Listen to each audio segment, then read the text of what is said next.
Let me start off this guide by saying that League of Legends is a very predictable game. At any given time, there are only a certain number of optimal decisions. Learning to play Nidalee is also about learning to abuse this fact. Not only that, but players often fall into very predictable patterns and sequences. Learning to read these patterns and sequences will help you land more spears. Let's take a step back. Before you can start landing all your spears, you'll need to learn how your enemies will dodge. That said, there are a few rules to follow with Nidalee.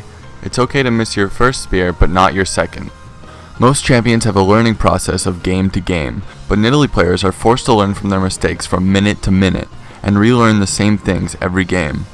If you miss your first spear on an opponent, you need to learn how they will dodge and hit the second one. As I said at the start, players are very predictable in the way that they move and dodge skill shots, starting with how they dodge in open spaces. Let's take a look at what I mean. Watch the way this Victor and Ahri both choose to move to avoid my spear. These are both two different high diamond mid laners. As you can see, their dodge pattern is almost identical, and it takes me only a fraction of a second to spot the minute differences and land the spear. From the games, I knew that this Victor was A, more aggressive than Ahri, and B, more even with me in lane than Ahri. So I threw the spear slightly more behind him than I did with Ahri, because I knew that he was more likely to want to fight after dodging the spear than to run away. After landing the spear, it's just simple cleanup. As I just stated briefly, people will dodge differently depending on their status in lane and their surroundings. As an example, let's take a look at this clip from my 5th montage. The first spear lands and I see Sona running away with her team. Seeing Ezreal on the other side of the wall and her team surrounding her, she thinks it's safe to run directly up by her turret. I use the illusion of safety given by Ezreal to my advantage and throw the spear barely past him. Here's another clip of the same thing. Caitlyn knows I'm behind this wall, but traveling in a large group of her teammates, she thinks she's safe. I throw the spear just barely by Pantheon and pick her off. Let's talk a little more about dodging in open spaces, because oftentimes this is when hitting spears can be most difficult. There's a general rule to follow for this, and that's always to throw your spear down and across. What I mean by this is that enemies will almost always dodge down and to the opposite side of where you were throwing your spear from. Let me show you a clip from my 5th montage again to show you what I mean.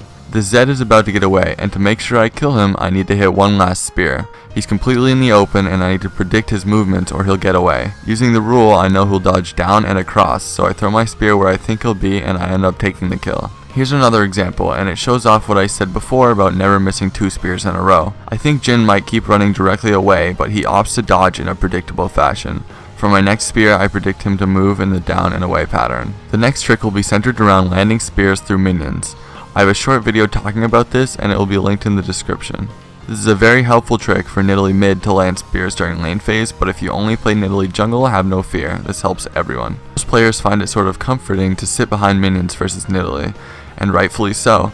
It makes it annoying to land spears, but it also makes their movements very predictable, and often has them in a false sense of security. Let's take a look at this clip and see what I mean.